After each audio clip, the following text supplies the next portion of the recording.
की जगाचा चालक मालक ब्रह्मांडाचा नायक विश्वाचा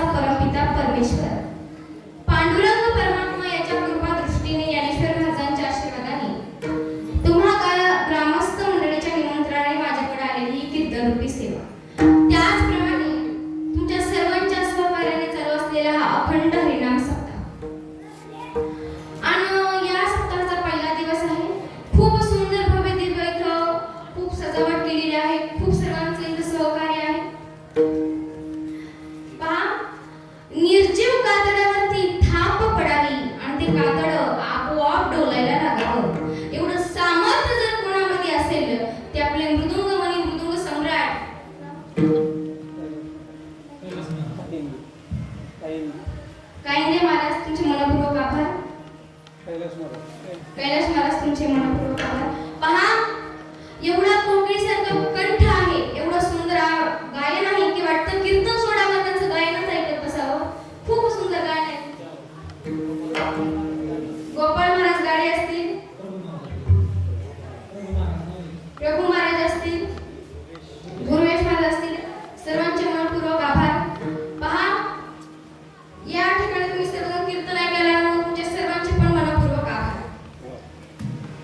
ऐका, ज्यांनी मला जन्म दिला असे असणारे माझे माता पिता त्यांच्या चरणी नतमस्तक होते. भगवान बाबा असतील, वामन भाऊ असतील, त्यांच्याही चरणी नतमस्तक होते. पण ज्यांनी मला विद्या दिली असे असणारे माझे गुरुवर्य हरिभक्त परायण साध्वी सोनाली दिदी करपे, त्यांच्या चरणी मी नतमस्तक होते. गोपीनाथरावजी मुंडे साहेब त्यांच्याही चरणी नतमस्तक होते. आणि कीर्तनाला सुरुवात करते. विठ्ठल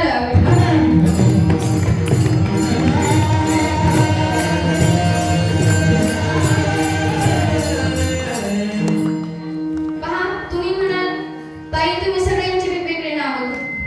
आता आम्ही कीर्तनाला आलोय, आमच्या प्रत्येकाचं नाव घेतलं पाहिजे. पण पहा, तुमची जर प्रत्येकाचं नाव नाही घेतले आले, तुम्हाला कीर्तन सांगायला आले, पण तुमचं नाव पण घेतलं पाहिजे, हो की नाही? पण पहा, इथं जो अन्नदान करतो तो पण नाव घ्यायच्या आधी करायचा. जो इथे कीर्तनाला येऊन बसतो तो पण नाव घ्यायच्या आधी करायचा. जो इथे वर्गणी दान करतो तो पण नाव घ्यायच्या आधी करायचा. जो पंक्तीला जेवण वाढतो तो देखील नाव घ्यायच्या आधी करायचा. आणि जो काहीही करत नाही, फक्त पंक्तीत जेवतो, पहिल्या पंक्तीत, आता सध्या घरी जाऊन माझं कीर्तन ऐकतोय, घरी झोपून गोदाड्यामध्ये, तो सुद्धा नाव घ्यायच्या आधी करायचा. कशामुळे तर सांगू का? ऐका, इस जिंदगी में तो सपने हर कोई सजाता है. सुनिए, इस जिंदगी में सपने तो हर कोई सजाता है, लेकिन हर किसी के पूरे नहीं होते. उसी तरह इस धर्म मंडप में हर कोई आना चाहता है, लेकिन वही आता है जिसे मेरे भगवान बुलाते हैं. त्यामुळं तुमचं सर्वांचं पुण्य असल्यामुळे तुम्ही या ठिकाणी आता उपस्थित आहात. तुम्ही वर्गणी दान करत आहात. तुमच्या सर्वांसाठी एक सुंदर वाक्य बोलते, माझ्या कीर्तनाला सुरुवात करते. हिमालयाच्या पर्वताला काश्मीरचे चंदन, हिमालयाच्या पर्वताला काश्मीरचे चंदन. आणि कीर्तन सुरू करण्यापूर्वी तुम्हा सर्वांचे अभिनंदन, सर्वांचे अभिनंदन. विठ्ठल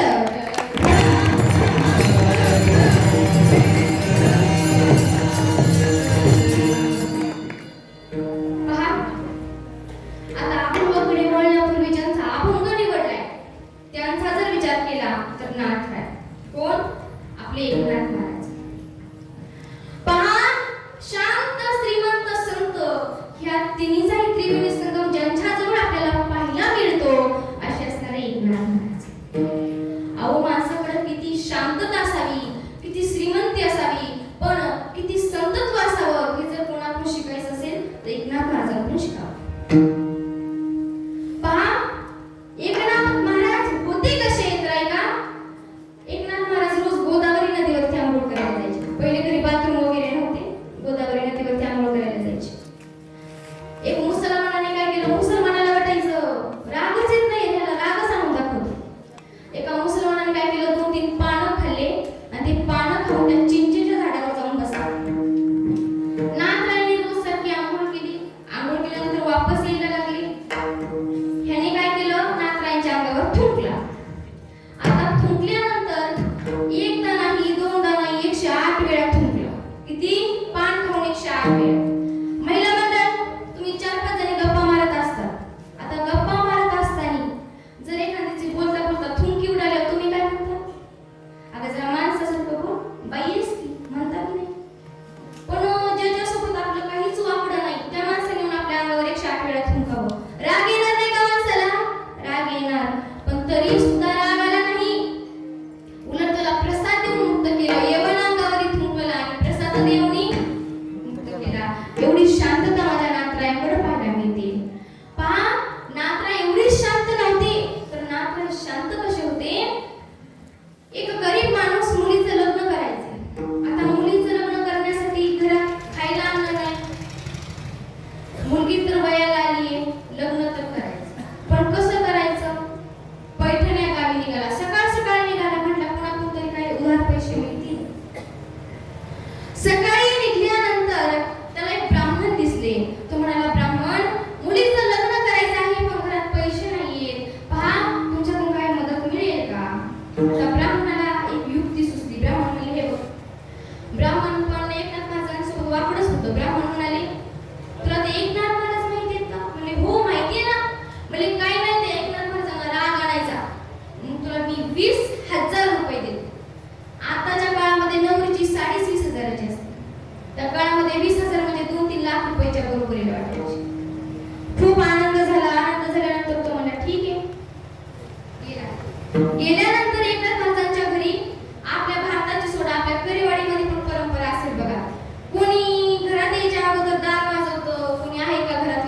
विचारतात का नाही? तुम्ही बोलत चला, विचारतात ना? हा, आता कसा आवाज आला? पहा, असं विचारतात. पण त्यांनी एक नाही, दोन नाही, काहीच विचारलं नाही. डायरेक्ट चप्पल घालून घरात शिरला. बरं, इकडं तिकडं गेला नाही. ज्या देवाची नातराई पूजा करतात त्याच देवासमोर जाऊन उभा राहिला. आता नातराईंना राग यायला पाहिजे का नाही? नातराईंना राग आला नाही. उलट त्या देवाला बाजूला ठेवून तो पाठ त्या पाहुण्याला बसायला दिला. कारण माझे नातराई म्हणतात अतिथी देवो भव. माझ्यासाठी अतिथीच प्रथम देव आहे. म्हणून पाठ बसायला दिला. खूप आश्चर्य वाटलं. चप्पल घालून आलो तरी राग आला नाही. पण देवाचा पाठ मला बसायला दिला. गिरिजा काकीला हाक मारली. ओ गिरिजा! नातराईंच्या पत्नी होत्या. त्या म्हणल्या बोला ना. नातराच्या गिरिजा काकींना 50 हाका मारू द्या. आतून आवाज सुद्धा येत नाही. डायरेक्ट येतो. काय काम आहे बोला. डायरेक्ट असा आवाज येतो आताच्या काळात. पण पहा, म्हणाल्या बोला ना. म्हणाले बघा, खूप श्रीमंत झाली आपल्या घरी आलाय. पंचपक्वानाचा स्वयंपाक बनव. त्या म्हणल्या ठीक आहे. आता ठीक आहे म्हणल्यानंतर लगेच स्वयंपाक बनवला. जेवायला बसले. एवढा सुंदर त्या स्वयंपाकाचा सुगंध, एवढी सुंदर चव होती की तो माणूस विसरून गेला आपण काय करायला लागलो. कशामुळे नाही विसरणार? ज्या गिरिजा काकीच्या हाताचं अन्न 36 वर्ष त्या जगाच्या बापांनी खाल्लं, त्या गिरिजा काकी किती महान असतील बरं. विसरून गेला आपण कशासाठी आलोय. आणि फक्त जेवतच राहिला, जेवत राहिला आणि अचानक त्याला आठवलं, अरे आपण तिथे राग आणून देण्यासाठी आलो. पण राग कसा आणून द्यावा? तेव्हा गिरिजा काकी जेवण वाढत होत्या. ह्याच्या मनामध्ये काय आलं काय माहिती. हा उठला, गिरिजा काकीच्या पाठीवरच जाऊन बसला. बरं मला सांगा पुरुष मंडळ, तुमची 1000 असो किंवा 100 असो किंवा लाख असो, किती जरी माणसांमध्ये बेइज्जती झाली तरी तुम्ही सहन करता की नाही? तुम्ही करत नाही का? बोला ना. करता. पण ऐका, आपल्या घरच्या लक्ष्मीकडे, घरच्या स्त्रीकडे जर कोणी परक्या नजरेने पाहिलं, आपण कधी सहन करू शकू का? आणि आपल्या समोर आपल्या पत्नीच्या पाठीवर एक दुसरा माणूस येऊन बसतोय. किती राग यायला पाहिजे? अजिबात राग आला नाही. उलट म्हणाले, अगं गिरिजा, मोठ्याचं लेकरू आहे बरं का, पाठीवर खाली पडत. आता गिरिजा काकी पण नातराईंच्याच पत्नी म्हणाल्या, अहो या पाठीला 4-4 पंडित सांभाळायची सवय, हे तर एकच आहे. लाज वाटलं आपण कोणत्या माणसाशी पंगा घेतला, कोणाशी आपण लढलो. म्हणाले माफ करा, मुलीच्या लग्नासाठी नाविलाजाने असं करावं लागलं. तुम्ही कोणतरी महान आहात. तसं म्हटल्यानंतर नातराई म्हणाले, तुला दुपटीनं पैसे देतो. दुपटीनं पैसे दिले ना, आदर सत्कार करून पाठवलं. ही नातराईंची शांतता आहे. ठळक.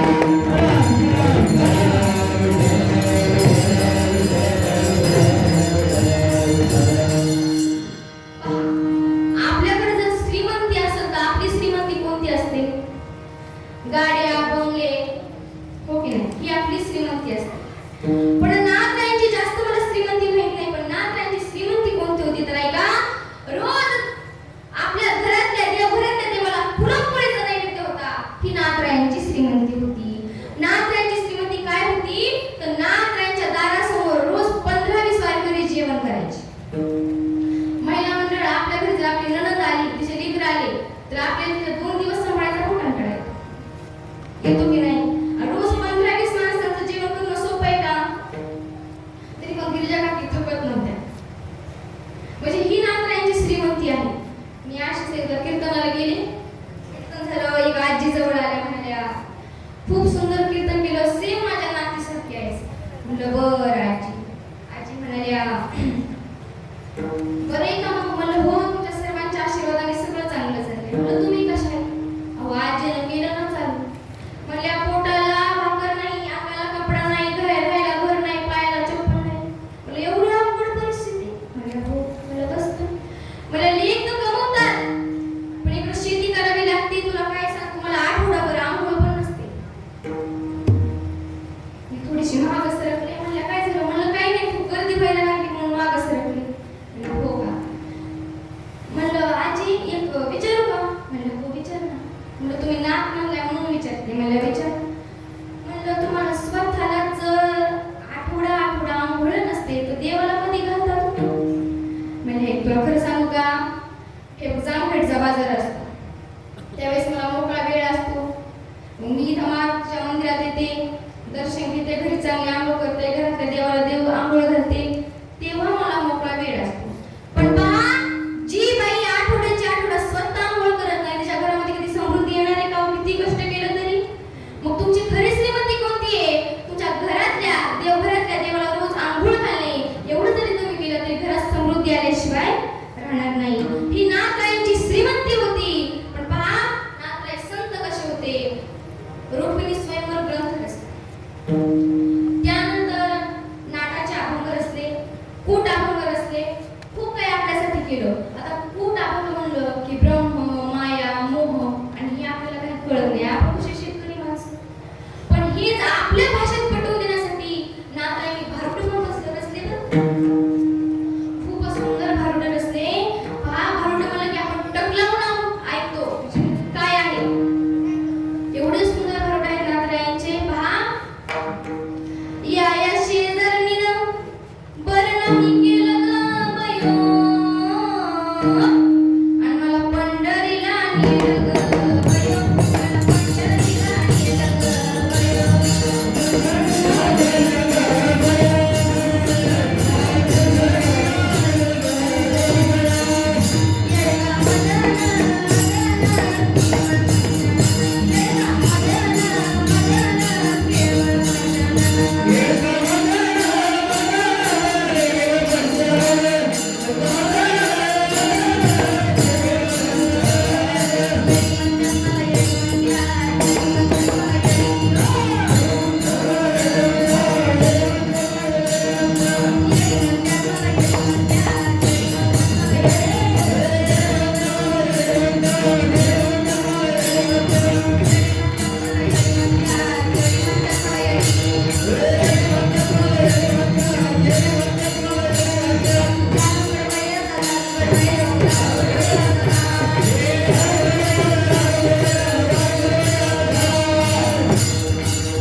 असे भारुड पण रचले.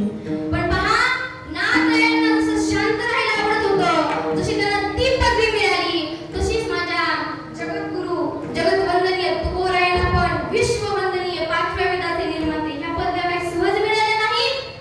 आपण नवीन जरी मृदुंगाचार्य असतात लहान, आणि त्यांनी 2-3 जरी बोल वाजवले तरी आपण हात मारताना काय म्हणतो? त्या मृदुंगाचार्यांना बोलवा. आपण नवीन नवीन गायन शिकलो, 2-3 जरी गायनाचे काय प्रमाण म्हटलं तरी आपण काय म्हणतो? त्या गायनाचार्यांना बोलवा. आम्ही 2-3 जरी दृष्टांत सांगून तुम्हाला हसवलं तरी ते म्हणतात कीर्तनकारांच्या पाया पडा. पण पहा, ही पदवी खरी आहे मी म्हणत नाही. प्रत्येक पदवीला कष्ट घ्यावं लागतं. पण खरी पदवी कोणती असेल? आयुष्याच्या साधने आणि सच्चिदानंद. आणि ती पदवी माझ्या तुकोबारायांनी प्राप्त केली. कशी केली आहे का? तुकोबारायांनी छळ, कपट, अपमान सगळं सहन केलं, तेव्हा पुढे जगद्गुरु ही पदवी प्राप्त झाली. सहज झाली का? नाही. तशीच आमच्या नाथरायांना शांतता प्रिय होती. शांती परते नाही सुकोनी रियावगीची. आता शांती म्हणजे दुसरं काही अर्थ काढू नका, नाहीतर तुम्ही म्हणाल ती डीजे वर वाजवतात ती शांती. इकडून तिकडं मारती चक्रात तिकडून शांत. असं काही करू नका. शांती म्हणजे मन शांत ठेवायचं, आणि ते जर शांत झालं तर देवाची प्राप्ती व्हायला वेळ लागत नाही. पण पहा, तुम्ही नाही एखाद्या शांती नावाच्या बाईला घरी घेऊन येतात. पुरुष मंडळ तसं काही करू नका. नाहीतर या महिला मंडळ माझी गाडीच बाहेर जाऊन द्यायची आहे. पण त्या ताईंना सांगितलं म्हणून शांतीला घरी आणलं. तुम्ही काहीतरी करा. तसं काही करू नका. ऐका, लक्षात वाटत लोकांना कळतच नाही. खूप अवघड झाले. आता पहिले दसरा कोण काढायचं? महिला मंडळ. पहिले दसरा कोण काढायचं? महिला. आता दसरा कोण काढतं? महिलाच. पण पहा, मदत कोण करतं? कोण करतं? मग असाच एक जण बायकोचं ऐकत होता. बायको म्हणली, अहो ती कोटी थोडी बाजूला सरका बरं, थोडी मदत करा मला. तो म्हणला ठीक आहे. गेला, अशी कोटी थोडी बाजूला सरकायला लागला. त्याच्या हाताला विंच उचावला. एवढी आग झाली, पळत पळत हॉस्पिटलमध्ये गेला. म्हणला डॉक्टर, विंच उचावलाय, काहीतरी करा. डॉक्टरांनी विष काढलं, इंजेक्शन दिलं, गोळ्या औषध दिल्या आणि एक बँडेज पट्टी दिली. कोणती? बँडेज पट्टी. आणि सांगितलं हे बघ घरी जा जेवण कर, ज्या ठिकाणी तुला विंचू चावला त्या ठिकाणी बँडेज पट्टी लाव, म्हणजे तुझी जखम आहे ती लवकर नीट होईल. तो म्हणाला ठीक आहे. ह्याने काय केलं? हा घरी गेला. घरी गेल्यानंतर जेवण पण केलं. जेवण केल्यानंतर बायकोला म्हणला, बायको मला विंचू कुठं चावला? बायको म्हणली अहो उजव्या खोलीतल्या डाव्या कोपऱ्यात. त्याने तिथे जाऊन ती बँडेज पट्टी लावली. म्हणजे डॉक्टरचं बोलणं कळलं का त्याला? नाही कळलं. म्हणजे एवढी काय लोक असते, लय फजिती होती, लय अवघड असते. तुम्हाला सांगू का? एवढं पोरग होतं हे जवळ समोर बसते ना तसंच एक पोरग होतं. तर मग त्याची जी आजी होती ना, त्याची आजी आजी नाही पणजी होती. हा पणजी होती. त्या पणजी काय करायची? तिला लागला खोकला. ती काय म्हणायची? पप्या पाणी घेऊन ये. पप्या खेळायला चालला पाणी घेऊन ये. पप्या अभ्यास करायला बसला पाणी घेऊन ये. पप्या फोन बघायला बसला पाणी घेऊन ये. प्रत्येक गोष्टीला पाणी पाणी पाणी. कंटाळला. म्हणाला आता काहीतरी करावं लागेल. डॉक्टरकडे गेला. डॉक्टर म्हणला डॉक्टर असं काहीतरी औषध द्या. म्हातारी एका औषधातच गप घरी जायची. डॉक्टर म्हणले नक्की कशी गप करायची? मला तशी नाही हो, खोकला गप झाला पाहिजे. म्हणले बरं. एक मोठी औषधाची बाटली दिली. म्हणाले हे बघ आजीला जेवण झाल्यानंतर चांगलं हळून औषध पाज, म्हणजे परिणाम जरा लवकर होईल. हा घरी आला. जेवण झाल्यानंतर आजीला एक पोतं घेऊन आला. पणजीला म्हणला आजी पोत्यात बस. म्हणली का? म्हणला डॉक्टरांनी औषध पाजायला लावले. ती म्हणली बरं. बसली ना पोत्यात. अहो अशी हलली, एवढी भिंगली एवढी भिंगली एवढी भिंगली, ठेवली खाली. पण आता जुन्या काळातली म्हातारी होती, 105 वय होतं. हाड सुद्धा वाकडं झालं नाही म्हातारीचं. तशी बाहेर काढली पुस्तक तोंड उघडलं, सगळी औषधाची बाटली तोंडात. दुसरा दिवस उजळला. आता दुसरा दिवस उजळल्यानंतर तो पुन्हा डॉक्टरकडे गेला. डॉक्टर अजून एक बाटली द्या. म्हणे नक्की पाजली कशी? म्हणजे काय नाही, तुम्ही सांगितल्याप्रमाणे जीव घातली, पोत्यात घातली, नुसती हलली एवढी हलली एवढी भिंगली, बाहेर काढली, नुसती औषधाची बाटली द्या तोंडात. ते म्हणले बाबा ने तुझ्या समोर अशी नव्हती पाजायची. म्हणजे त्याला लक्षात तर माझ्याकडे कळलं का डॉक्टरच्या बोलण्याचा? कळलं नाही. शांती म्हणजे एखादी शांत बाईला काय घेऊन येऊ घरी? शांती म्हणजे शांतता आपल्या मनामध्ये निर्माण केली तर गोंधळ आपोआप सुटतात. मग त्या देवाची प्राप्ती व्हायला वेळ लागत नाही. आता पहा तुम्हाला नारद मुनी माहित आहेत का? नारद मुनी सारखं नारायण नारायण म्हणतात. ते एक वेळेस देवाला शोधायला लागले. आता देव मथुरेत नाही, बरसाण्यात नाही, गोकुळात नाही, वृंदावनमध्ये नाही, कुठेच नाही. कुठे गेले असतील नक्की देव? शोधतात शोधतात थकले एका ठिकाणी थांबले. देवाला दया आली, देव प्रकट झाले. त्यावेळेस नारद मुनी म्हणाले अहो देवा आम्हाला जेव्हा तुमची गरज असते तेव्हा आम्ही तुम्हाला कुठे शोधावं? त्यावेळेस देव खूप सुंदर म्हणतात. देव म्हणतात माझे भक्त गादीच येथे नारदा मी उभा तेथे. कुठे नका शोधू हरी कथा तेने भगवचित्ता सापडेल. काय म्हणतात? ज्या ठिकाणी माझं भजन कीर्तन प्रवचन नामस्मरण चाललंय त्या ठिकाणी माझं वास्तव्य आहे. मी त्या ठिकाणी उपस्थित आहे. मग तुम्ही पण माझं आवडीने भजन करा. तो एक साधू बाबा नाथरायांकडे येतात आणि म्हणतात तुम्ही जशी भक्ती करता ती आम्हाला करायची. ते सारखांचा प्रथम चरण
रामेश्वर शास्त्री म्हणायचे सगळेजण त्यांना.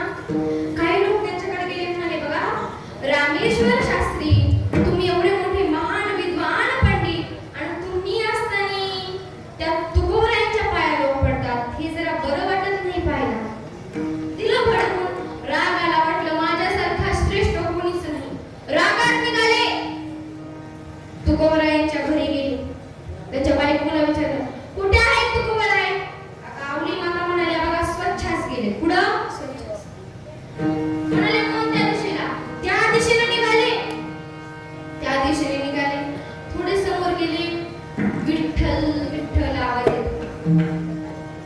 म्हणाले, बाई एवढ्या, म्हणाले, बापरे एवढ्या घाण ठिकाणी कोण देवाचं नाव घेत असेल? थोडे अजून समोर गेले, पुन्हा विठ्ठल विठ्ठल आवाज येतो. म्हणाले, एवढं घाण ठिकाण आहे, कोण नक्की देवाचं नाव घेतंय? तेवढ्यात तुकोबराय दिसले. म्हणाले, अहो तुकोबराय, एवढ्या घाणेरड्या जागेवरती देवाचं नाव घेता काही वाटत नाही का? त्यावेळेस तुकोबराय म्हणाले, अहो शास्त्री, मी देवाचं नाव घेत नाही, मी देवाचं नाव घेत नाही. माझी माझं झाली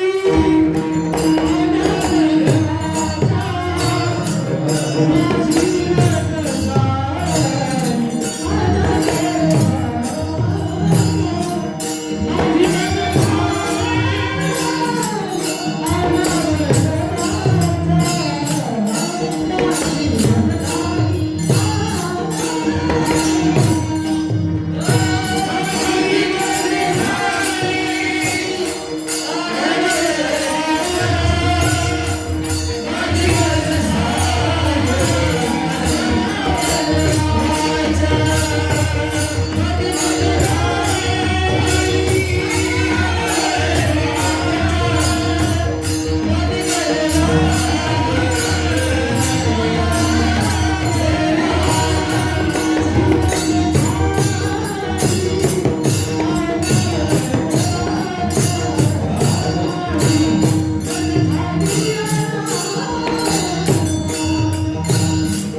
अहो माऊली जीभ ओढून धरली तरी त्या जिभेतून विठ्ठल विठ्ठल आवाज येत होता. एवढं भजन माझे तुकोबराय करत होते, एवढी भक्ती करत होते. त्यांना कळलं की मी महान आहे. पाय धरले म्हणाले बघा माफ करा. त्यावेळेस तुकोबराय म्हणतात माणूस हा चुकीचा पुतळाच असतो, चुकत असतो, पण पहा माझं काय झालेलं आहे, माझ्या अनावर वाचा झालेली आहे.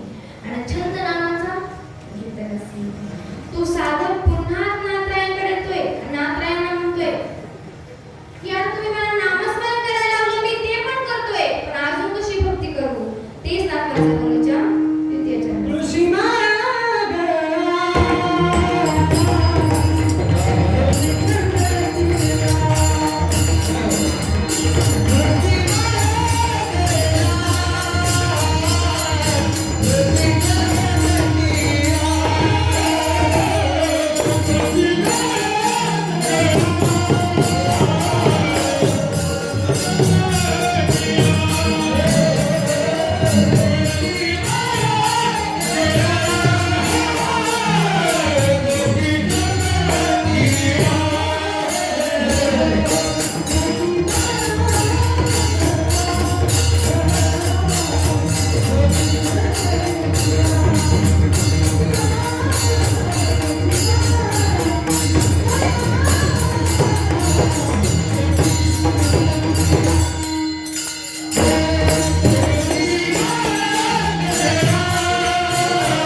देवाचं भजन करण्यासाठी, हे कान दिले देवाची कीर्ती ऐकण्यासाठी, आणि हे सगळे डोळे दिले, हे डोळे, हे अंग जे दिले आहे ते कीर्तनामध्ये नाचण्यासाठी, देवाचं रूप पाहण्यासाठी. पण आपण काय करतो, ह्या अंगाने डीजे समोर नाचतो, बरोबर आहे ना? ह्या तोंडाने शिवे देतो, ह्या हाताने पहिला मंडळ, ह्या हाताने बोट मोडतो दुसऱ्याला, ह्या पायाने लाथा मारतो, बरोबर आहे का नाही? पण हे सगळं चुकीचं आहे. मला तुम्हाला सांगायचं काय आहे, हा देह दिला आहे, ह्या देवाचे आपल्यावर एवढे अनंत कोटी उपकार आहेत, खूप उपकार आहेत त्या देवाचे आपल्यावरती. एक आजोबा होते, आता आजोबांचं हृदयाचं ऑपरेशन करायचं, काळजाचं ऑपरेशन करायचं होतं, दवाखान्यामध्ये दाखल केले. ऑपरेशनचा दिवस आला. ऑपरेशन करण्यासाठी 2 तासासाठी ते हृदय बाहेर काढून ठेवलं. ते जे काळीज होतं एका काचेच्या भांड्यामध्ये काढून ठेवलं. पुन्हा ऑपरेशन झालं. ऑपरेशन सक्सेसफुल झालं. थोड्या वेळाने आजोबा शुद्धीवर आले. आजोबा शुद्धीवर आल्यानंतर आजोबांना आनंदात पाहिलं तर डॉक्टर म्हणाले, बघा तुम्हाला काहीही टेन्शन नाही, तुम्हाला कोणताही रक्तदाब नाही, तुमचं हृदयाचं ऑपरेशन बरोबर चांगलं झालेलं आहे. आजोबांना ऐकून आनंद झाला, पण आजोबा म्हणाले, डॉक्टर बिल किती झालं? डॉक्टर म्हणाले 9 लाख रुपये. किती? 9 लाख रुपये. ऐकलं, थोडा विचार केला आणि अचानक डोळ्याला पाण्याच्या धारा लागल्या. आता पाण्याच्या धारा कशा व्हायला लागल्या? डॉक्टरांना प्रश्न पडला. डॉक्टरांना वाटलं 70-80 वय आहे. डॉक्टर म्हणले, बघा, टप्प्याटप्प्याने पैसे द्या, पण रडू काय नका, वाटल्यास काही पैसे कमी करतो. म्हणले, डॉक्टर, मला 2 नोकरदार लेख आहेत, आताच्या आता 9 लाख रुपये भरू शकतो. मग कशामुळे रडता? म्हणले, रडायचं कारण एकच आहे, मी विचार केला, माझं वय 70-80 असेल. जन्मल्यापासून त्या जगाच्या बापाने मला 70-80 रुपयाचं बिल तर पाठवलंच नाही. पण ऐका ना, तुम्ही 2 तास माझं काळीज सांभाळलं, तुम्ही मला 9 लाखाचं बिल काढलं आणि जन्मल्यापासून आज मी मरायला आलोय, पण त्या जगाच्या बापाने आतापर्यंत रुपयाचं पण बिल पाठवलं नाही, म्हणून मला रडायला येतोय. त्या देवाचे आपल्यावरती हे उपकार आहेत. पहा, देवाचे आपल्यावर एवढे अनंत कोटी उपकार आहेत, पण आताच्या काळामध्ये उपकार राहिले नाही. महिला मंडळ, उपकार राहिले नाही. उपकाराची अपकारानेच परतफेड करतो. तुम्हाला जर अपकाराने परतफेड करायची असेल ना, पण उपकार पण करू नका. बरोबर आहे का नाही? पहा, जर आपण कोणावर उपकार केला तर कधी बोलून दाखवायचा नाही. जर तुम्ही आपल्यावर उपकार केला तर आपण तो मरेपर्यंत विसरायचा नाही. पहा, उपकार कसा आहे माहिती का? आजकालचा उपकार नाही, आजकालचा अपकार आहे. मी तुम्हाला मगाच म्हणलं, शांत बापू. आजकालच्या शांत बापू एवढ्या डेंजर आहे. मी तुमच्या इकडचं काही सांगत नाही, मी आमच्या इकडचं सांगते. आणि तुमच्या इकडे गेलं की आमच्या इकडे गेलं की तुमचंच सांगायचं. बरोबर आहे का नाही? आजकालच्या शांत बापू आमच्या इकडच्या खूप डेंजर आहे. तुमच्या गावातल्या सभ्य, शांत, सुशील, प्रेमळ खूप चांगले आहेत. आमच्या इकडच्या खतरा, डेंजर झालं काय? आमच्या इकडं असंच एक काय म्हणलं, एक गरीब गावात असे काहीतरी गावामध्ये कसं साधे 2-3 तरी माणसं असतात, खूप साधा स्वभाव. कुणी काही म्हणू तरी आपलं शांतच नाही. शांत रामभाऊ होते. नाव काय? रामभाऊ. रामभाऊ शांत होते. 2 गोरे एकदम पांढरे पांढरे शिपीत गोरे बैल घेतले, लांब लांब शिंगाचे बैल घेतले. 4-5 दिवस झाले आणि एक दिवस रामभाऊ चालले ना अशी बैलगाडी घेऊन गेले, शेतात काम केलं आणि असेच दिवस मावळला. 6-7 वाजले, उशीर झाला घरी यायला. आणि मी गावाच्या अशी शेतून येत असताना बैलांना जरा जास्तच पळायची हौस आली. अशी पळतात, बैलाच्या नाकातली येसनच तुटली. जशी येसन तुटली तसं दाव पण हातातून सुटलं. दाव जसं हातातून सुटलं तसा ताबा पण गाडीवरचा सुटला. रामभाऊ म्हणायला लागला, हे बघा काका मामा, बाजूला सरका. बैलाच्या नाकातली येसून तुटली, माझा गाडीवरचा ताबा सुटला, कुणाचा हात पाय मोडेल, बाजूला सरका, बाजूला सरका. सगळे म्हणायचे, आता येसून तुटली, सगळे बाजूला सरकायला लागले. थोडं काय असं अंतर राहिलं आणि शांत काकूचं घर आलं. आणि शांत काकू एवढी डेंजर, तुम्हाला सांगते, त्या गावच्या सरपंच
लई चांगले वकील आहेत बघा, आज तर तुम्हाला सोडवतील.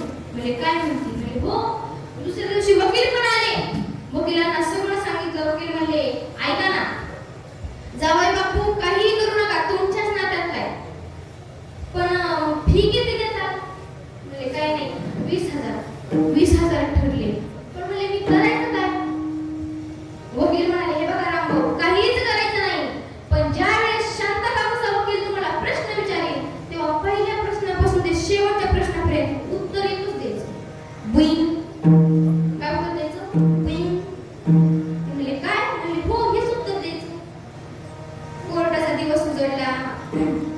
एका बाजूला शांत काकू, एका बाजूला रामभाऊ.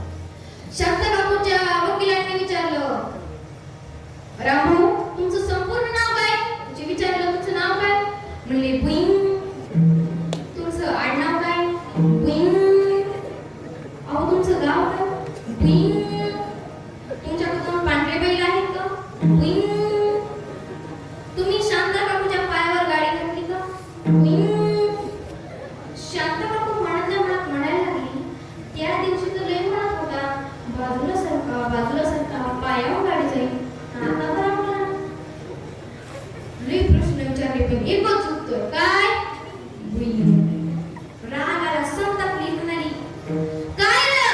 त्या दिवशी तर लय म्हणत होता, शांत काकू बाजूला सरका,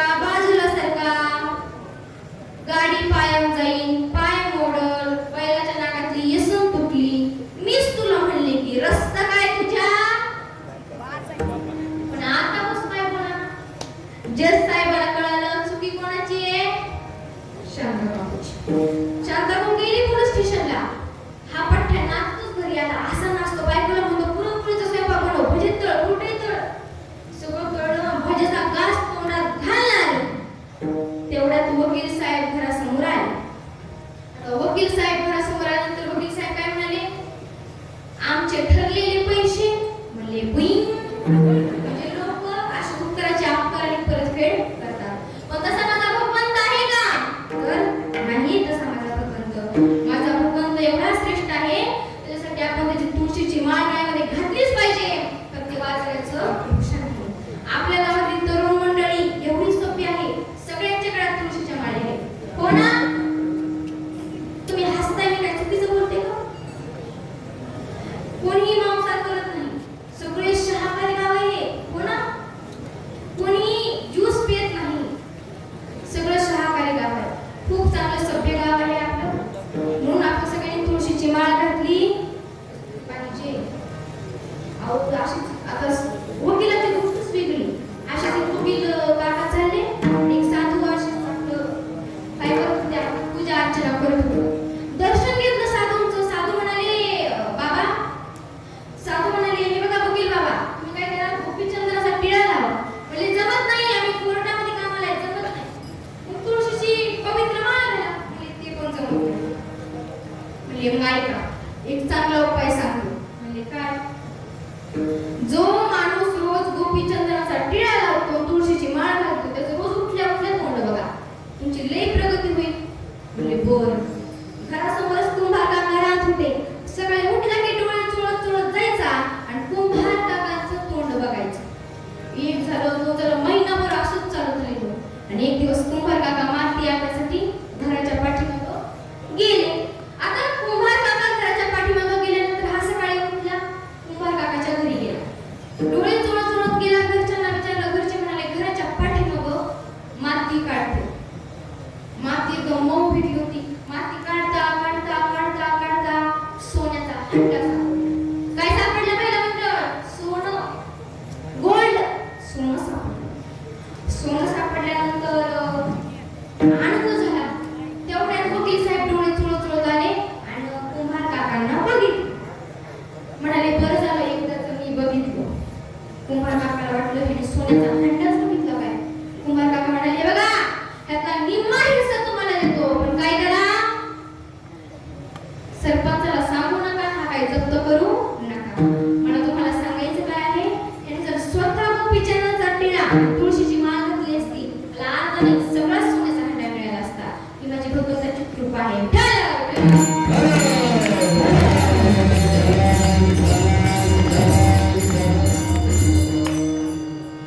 एवढ्या सुंदर वाऱ्या करायचे, ताण भूक ऊन काहीच कळत नव्हतं. फक्त देवाची आवड आणि देवाला फक्त प्राप्त करायचं एवढंच लक्षामध्ये असायचं.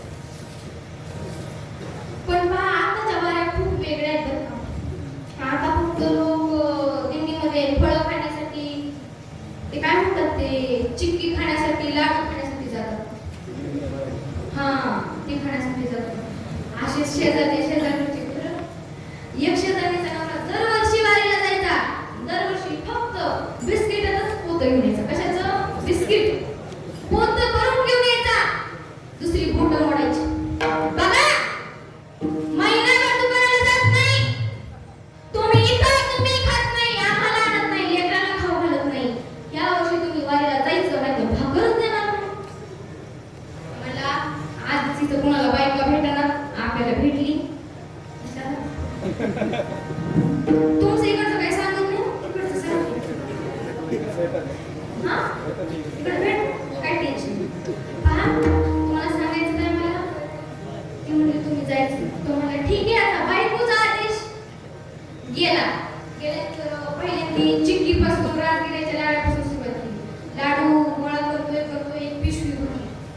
तेवढी पिशवी भरल्यानंतर परत काय झालं, तरुण मंडळी कधीच वारीमध्ये नसते बरं का. जास्त प्रमाणात नसते, एखादं कुठंतरी दिसलं तर मग म्हातारे माणसं ते तिथं मुक्काम असायचं, तिथं झोपायचे आणि त्यांचे नंबरचे चष्मे एक काढून त्याची एक पिशवी भरली. त्यांनी नंबरच्या चपला वगैरे सगळं त्याची एक पिशवी भरली. बिस्किटाची एक पिशवी भरली आणि काही दिवसामध्ये ती पंढरपूरला पोहोचली. एवढा मोठा बारदाना घेऊन पंढरपूरला पोहोचला. एका बाजूला बांधून ठेवला. बाजूला बांधून ठेवल्यानंतर तो विसरलाच. हे सगळं गोळा करता करता मी 20-25 दिवस आंघोळच केली. आता आंघोळ तर करायची पण साबण नाही. घेतली की दुसऱ्याची साबण टॉवेल घासतो या फुकटची साबण घासतोय. मला सांगा पहिला मंडळ, दगड किती जरी काळा असला आणि आपण त्याला किती जरी साबण लावला घासतो तरी तो कधी गोरा होणार नाही का? फुकटचं कोणाचं किती जरी लावलं तर त्याला म्हणजे काही एकदम गोरा होणार होता का? नाही. त्याने लई लावली, फुकटची होती म्हणून. नदीच्या बाहेर आला चंद्रभागेच्या, आंघोळ वगैरे केली पण तरी पण मन भरलं नाही पठ्ठ्याचं. ते म्हणतो शेवटचं काहीतरी भेटलं असतं अजून बरं झालं असतं. काय करतो बाबा, सगळ्याच गोळा केलं तरी तुला पाहिजेच का? पण काय करावं म्हणलं, आता दर्शन घेतो आणि तिथं काहीतरी भेटलं तो. दर्शन घ्यायला मेन द्वारामध्ये गेला आणि तिथे एक छोटी पेटी बघितली. एवढा आनंद झाला. म्हणल्या सोनं नाणं नक्की असतं. इकडं तिकडं कोणी बघत होतं. घातली पेटी घातली. नाचतच घरी गेला दर्शन घेऊन. बायको शेजारी तो म्हणती, आलात का? या काय घेऊन आलात? या माझा पण नवरा गेला आहे एवढं स्वारीला. आता काय म्हणायची गरज आहे का? पण गेली म्हणाली, काय आणलं? तुम्हाला पाणी तर दे प्यायला. पाणी दिलं. म्हणजे आता सांगा काय आणलं? हे बघ बिस्किटाचे पुडे घेऊन आलो. म्हणजे एवढंच? म्हणजे थांब, राजगिऱ्याचे लाडू काढले, शेंगदाण्याचे लाडू. म्हणजे एवढंच? मला नंबरचे चष्मे काढले. म्हणजे बघ तुला नंबर लागलाय, तू एक लाव. मी एक लावतो. मी मुलीला एक गिफ्ट करतो आणि बाकीच्याचं दुकान टाकतो. असं म्हटल्यानंतर ती म्हणे ठीक आहे. आणि एवढंच? त्याने चपला काढल्या. तुम्हाला बघ रोज वेगवेगळे चप्पल घाल. सगळ्यात डिझाईनच्या भारी चपला घेऊन आलो. एवढंच? म्हणजे थांब, मेन गिफ्ट तर अजून बाकी आहे. काय म्हणतो? मेन गिफ्ट तर अजून बाकी आहे. एक ट्रेलर हा पिक्चरचा भी बाकी आहे. तुम्ही काय म्हणता? मग काढली की पेटी. काय करेवाडी कर, पेटी काढली. बाई एवढी झाली, बाई म्हणे थांबा चहा मांडते. चहा मांडायला गेली. चहा मांडला. वापस आल्यानंतर म्हणाली, म्हणजे पेटीमध्ये असेल काय? आणि हे बघ सोनं नाणं असेल, हिरे असेल, पैसे मोती काहीतरी असेल, पण असं. ती म्हणली पण आपल्याकडे चावीच नाही. म्हणलं आत्ता बनवून आणतो चावी बनवायला गेला. चावी बनवून आणली. चावी जशी बनवून आणली तशी मला बघा आपण आता पेटी उघडायची होती. आता पेटी उघडायला गेला. पेटी त्या ग्रुपमध्ये 4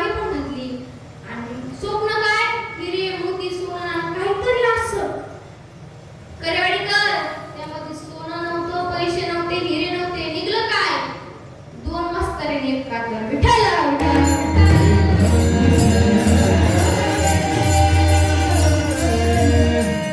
दोन वाजता एकात्तर रेडी ती झाली नाराज तो म्हणला चहा प्या नाही तर तिकडच म्हणजे आताच्या वाऱ्या कशा आहेत आताच्या वारी कोणीच मनापासून करत नाही पण पहा आता आपण लगेच वारीला जाऊ शकणार नाही पण उंच हात म्हणून भगवंताचं भजन तर करू शकतो सगळ्यांनी उंच हात घ्या सगळं म्हटल्यावर करू नका बघा उंच हात घे कमताड देवाने जर दोन हात दिले असेल तर हात वरती घ्या मी समजून घेते घ्या हात वरती विठोबा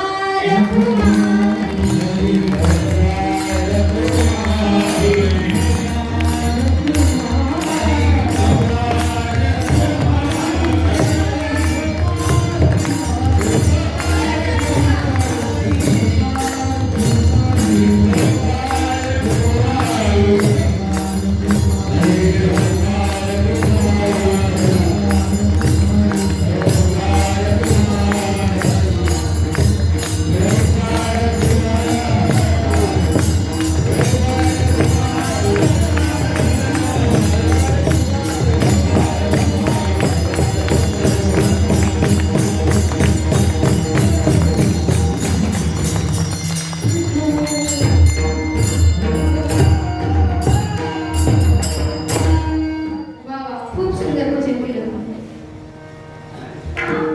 मी तुम्हाला देवाची आवड सांगितली आतापर्यंत पण आता मी तुम्हाला पुरुष मंडळाची आवड लेकरांची आवड महिलांची आवड खास करून तरुण मंडळीची आवड सांगणार आहे बघा लेकरांची आवड कशी आहे माहिती का खोड्या करायच्या कीर्तनाला यायचं दुसऱ्याला चिमटे काढायचे बरोबर आहे का नाही मोठ्या मोठ्या हसायचं दुकानात टाकायचं भांडायचं ही लेकरांची आवड महिलांची आवड आहे सोनं सोन्यासारखं या जगात सोन्याशिवाय त्यांना इथं काही दिसतच नाही सोनं सोनं नवीन स्टाईलच्या निघालेल्या साड्या मॅचिंग कानातले मॅचिंग सॅन्डल ही महिलांची आवड पुरुषांची आवड काय माहिती का कडक इस्त्रीचे कपडे घालायचे आपल्या गल्लीत बसायचं गल्लीत बसून दिल्लीतल्या गावाला असं करीन म्हणजे पुरुषांची आवड आहे पण तरुणांची आवड जरा वेगळी आहे तरुणांची आवड कशी आहे सकाळी उशिरा उठायचं बाईकवर गावावर सुटायचं फोन बघायचा डीजे समोर नाचायचं माणसाने नाचावं मी म्हणत नाही नाचू नाही आपण कोणाचीही जयंती साजरी करू द्या पण आपण डीजे का आणतो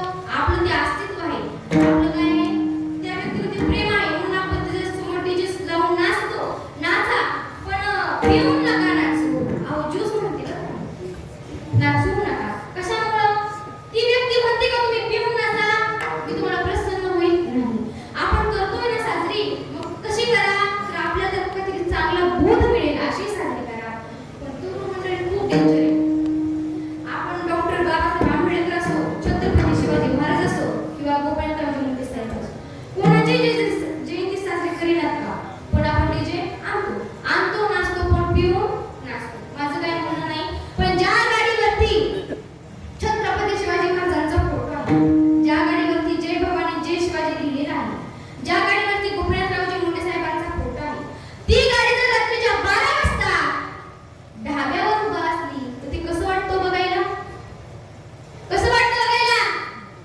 तरुण मंडळ गप्प कसं काय झाली बोला ना बोला की कसं वाटतं पहा आम्ही छत्रपती शिवाजी महाराजांचे मावळे आताचे मावळे एवढे खतरनाक तुम्हाला सांगते पहिले मावळे कसे होते सकाळी लवकर उठे शत्रू माग सुटे तलवार तुटे पर पीछे नाही हटे पण आताचे सावकार तरुण मावळे कसे सकाळी 8 वाजता उशिरा उठे बाईकवर गावातल्या पोरी मागे अहो थोकाट फुटे फुटे फुटे सगळं होईल पण पीछे नाही हटे झुकेगा नाही साला